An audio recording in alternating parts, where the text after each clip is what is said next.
Ya Allah, what a life experience. I just got back from the police state. I just got back from the court. So at 9 a.m. I was told to go to the police station so that we can continue the situation, the case with the Yemeni. If you don't know what's been going on,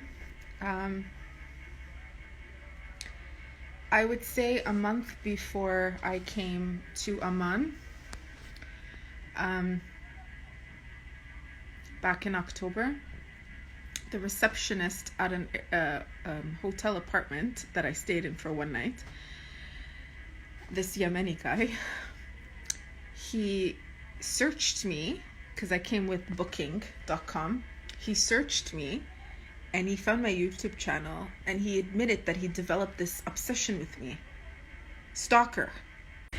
So when I saw him face to face, it was very obvious to me that he knew something about me or of me, because just like his energy and his aura, the way he was moving, the way he was trying to help me. He came in the room and he was just standing in front of my bed for half an hour. He was being respectful, but he kept coming closer and closer to me until I told him, okay, you're gonna have to leave now. So I locked the door and then he's like, come out and we'll talk. But I didn't go out, and then the next morning I left, right? So he took my number from my WhatsApp number from the booking, okay?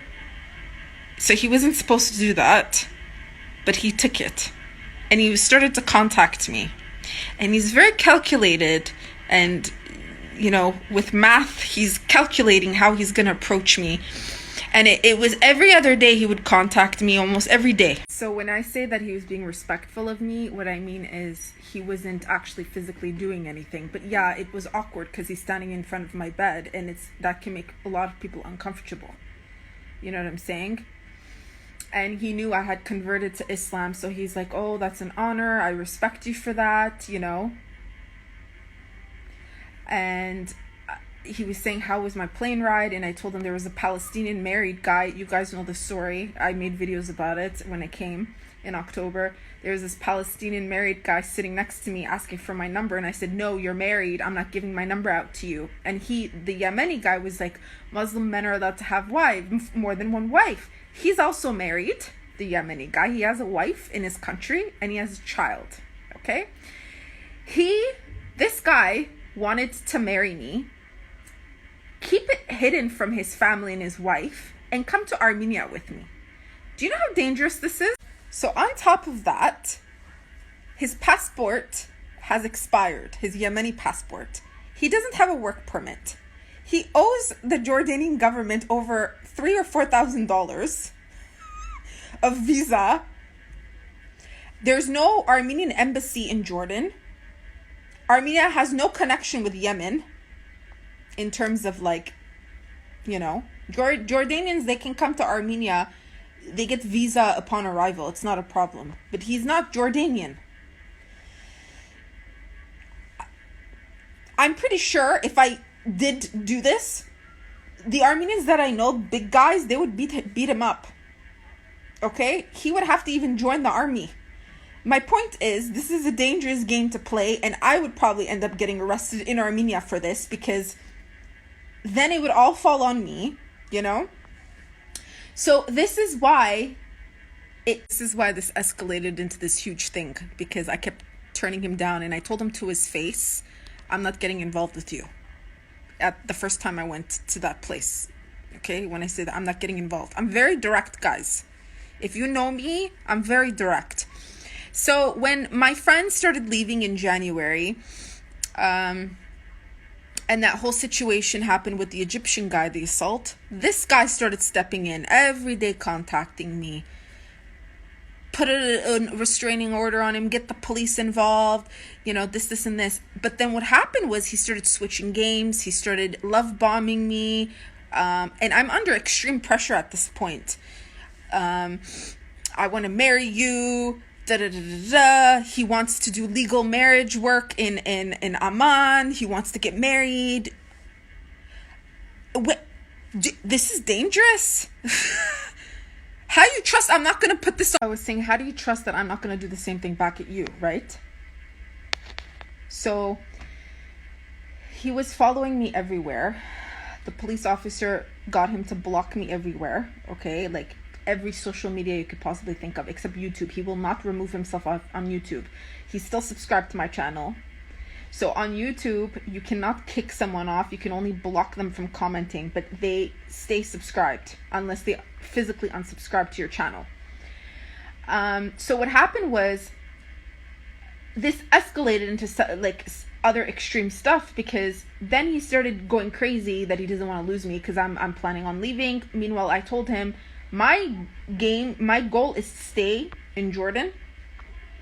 He's like, we'll escape and go to Europe. I'm not escaping anywhere with anyone.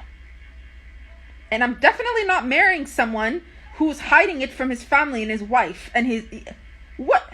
This guy, obviously, he came with his brother to Jordan because in 2021, his family forced him, or let me rephrase that. His family got him to get married. He's the eldest of like 10, 15 family members, if I'm not mistaken. So he's still younger than me, but he's the eldest. And he didn't even see his wife's face until after the wedding. In Yemen, they have weddings that are like $15,000 to $30,000, which Yemenis don't have money. So because he couldn't pay it off, they kicked him out of Yemen. Of 1 year of marriage, they kicked him out. He's been in Amman for 2 years. And in order to escape his family obligations, this guy found me. And I told him to his face, if you F with me, I'm not the one you want to F with. Pardon my French that I'm using this letter and this word, you know?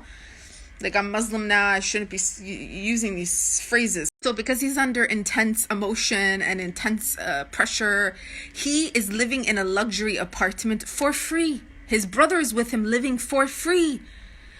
He doesn't have to pay for anything. He's eating for free. If I'm in his situation, I would never complain. And he talks bad about Jordanians. I want to escape. I want to get out of here. I want to get out of here. He has to pay his family off. He has to pay this wedding cost off. He has to pay he has to send money to Yemen. This is not my problem. This is not my problem. Marriage or no marriage. So, and he knows I have these proposals happening, and he's jealous. He's so jealous. He doesn't want me to marry any Jordanian. Or tell Aish I'm going to talk to him, or tell this other Bedouin I'm going to talk to him. He's trying to jeopardize any marriage proposal coming my way so he can get in the picture. On top of that, he's seeing my friends are involved in tourism groups. I'm part of some of the tourism groups, right? So he's watching people are coming in the country, yet he doesn't have life experience. I don't know what he's looking at. He's thinking that we get people out of the country. My friends, the tourism work they do, he's asking them, how can you help me get out? Like, come on. I've never heard of this in my life. No, the Jordanians don't even do these stuff. You know what I'm saying? So anyways, let's keep the story short. Let me get to the situation now. I'm at the police station for no reason. 2 hours I'm sitting there. There's 2 police officers from Amman. 27, 28-year-old police officers. We're just chit-chatting. Since I'm waiting there for 2 hours, I always carry the Quran in my purse. I took the Quran out. I'm reading the Quran.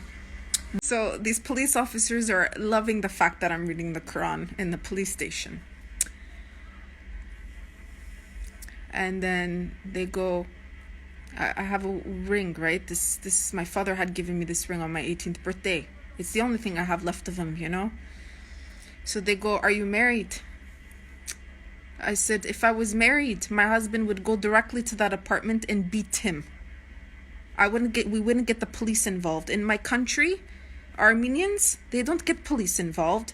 They go directly, the men, and they get into a physical fight to clean up the name and honor. We don't get police. And they're laughing hysterically. I said, I got the police involved because I am alone.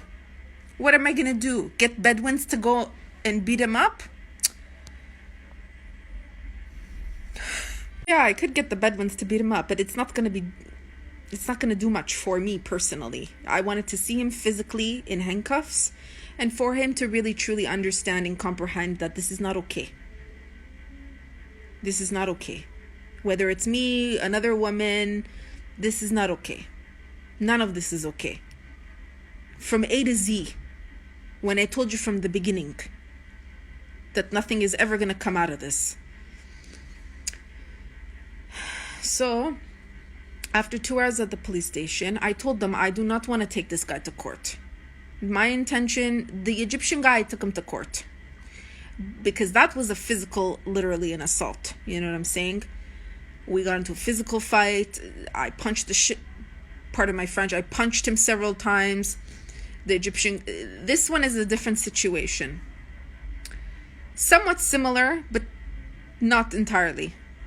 Sorry, I forgot to mention how when I was at the police station with the 27, 28-year-old police officers before the court, which I had to still go to court, but to drop it, you know. One of the guy goes, he's single. And he's giving me his phone for me to give him my number. And I'm like, I'm not doing this again. No. So anyways, I go to court.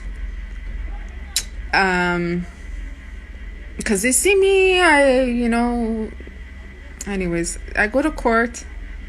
I'm sitting there and I'm waiting. Next thing you know, through the doors, they make me sit in like the hall. Through the main doors, 4 guys in handcuffs, wearing long gray Muslim gowns, walk right in. And like the second or the third one is him. And he made a friend. So when he's walking in, he's joking around with one of the other guys in the handcuffs. And then he looks straight, and it's me. Immediately he sees me, he puts his head down. Because if you can recall the conversation he knew about the Egyptian guy, when he was arrested and he was facing me, the Egyptian guy kept looking into my eyes. And I remember telling the Yemeni guy, what a shame, he knew what he did and he wouldn't look down. So this guy, he sees me, he puts his head down. They made him sit like close to me, but against like this like window. And a door. The door's open, but it's just like a window. And all 4 of them are handcuffed. They're sitting there, right? So we're waiting to go inside the court so we could talk to the judge. So I still have to go and tell all over again to the judge what happened, even though I said I don't want anything from him. Because I Astaghfirullah, like forgiveness, you know? I wanted him to understand that what he did was not right. There's consequences to these things. I was under a lot of mental anguish and a lot of pressure at that time. And then this guy comes and adds more to it. He made certain things better for me and easier for me, but then he added more problems for me, you know? So his dream, his wish was for me to go back to that apartment, and he does legal work, that we get married. And I said no, because I don't know what he's going to do to me if I go there. It's dangerous.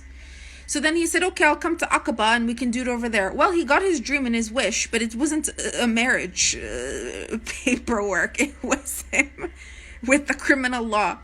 So again, I told them when he came, they grabbed him, they put him in the courtroom where I was. He's standing in front of me. He's in front of the judge. He has handcuffs on, okay? So remember, Yemenis, they have a different dialect than the Levant dialect. So I can understand the Levant dialect. It's easier for me to understand, grasp certain elements, okay? So the very first thing the judge says to everyone, are you Muslim? Like very firm, because he has to figure out, are we going to put our right hand on an oath, which holy book? So he goes, the Yemeni is talking, and the judge, he cuts him off and he goes, are you Muslim? And with me, when he saw me, he's like, oh, I remember you. You were here with about an Egyptian guy in January. I'm like, yeah, I'm back. So I don't know what the Yemeni was saying, but with his handcuffs, he's like with his hand, he's pointing behind me. He's pointing. So from what I understood in Arabic, I think he was trying to say she wished for me to leave her alone. That's exactly what I did. I left her alone. But that's because I told him I'm going to report him. And in that moment, the other police officer, he said out loud, he cut off the Yemeni guy and he said, if he bothers you, very out loud, if he bothers you after this ever again, let us know. And the police officer said, you don't want anything from him, right? And I can see the Yemeni guy at the corner of his eyes looking at me like, what am I going to say? I said, no, I want nothing from him. Just, this is it. And then the judge said to me, even if you drop the case, because he still did something against the law, this is still a violation of the law, I have to deal with him and I still have to continue with him. I said, okay, that's up to you. That's that. So there's some really jealous people out there watching me that keep making like these comments that, oh, how come the Jordanian authorities and police are always defending you? Hadia Talar, like, why are they always, listen, I'm a very peaceful person. I don't bother people. I'm a law-abiding citizen everywhere I go. Very peaceful person, but people seem to like to flock to me and cause me problems. So I'm very grateful. Alhamdulillah, subhanallah, for, the Jordanian police are very respectful. They take everything serious. They immediately caught him in Amman. They handcuffed him, arrested him. They brought him to Aqaba, and they will decide whether he gets arrested, like goes to prison, which I don't think so, because I didn't want to take it further. Or what they'll do is they'll just expel him out of the country and he'll have to go back to Yemen. It would be really rare. He would have to be very lucky to be able to stay in in Jordan after this. Maybe there's a slight chance, but I don't think so. Maybe there's a slight chance. But either way, I've made peace with it. Like I said, Astaghfirullah, forgiveness. Again, the only reason why I got the authorities involved is because he needed to know that this is not okay, whether it's with me or someone else. And the fact that he was the one who encouraged me to go to the police look, they asked me, even though I put my hand on the Quran and they made me take an oath and say to speak the truth and the ultimate truth, they asked me if he physically touched me. I said no, because I'm in 4 hours away from him and I wasn't allowing myself to go back there, and I didn't allow him to come here. So then they asked me, whether he wanted to marry you, because they know that he was, wanted to marry me. That's his intention, so he can get out of the country.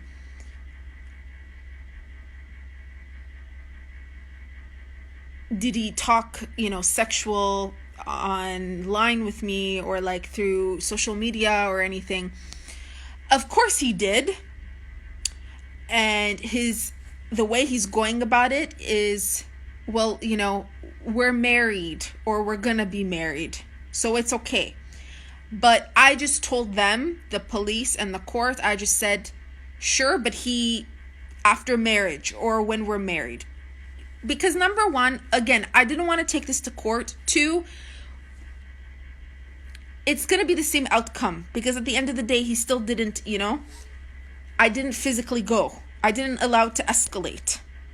I just want to end. I didn't lie, but I just made it a lot easier for him to deal with this case, so that it could be dropped and finish it. Khalas. Again, the comparison between this and the Egyptian guy made it it was a lot harder. It was physical. That was plain out harassment and assault, man. But with me and other people. So, like I said, forgiveness. I prayed about this many times. I've done dua about this so many times. I've had to release a lot through stone massage therapy. I forgive myself for allowing myself to be in this situation, even though I wasn't. I forgive him. I forgive his family. But there's a reason to this, and Allah has put me in this situation for a reason.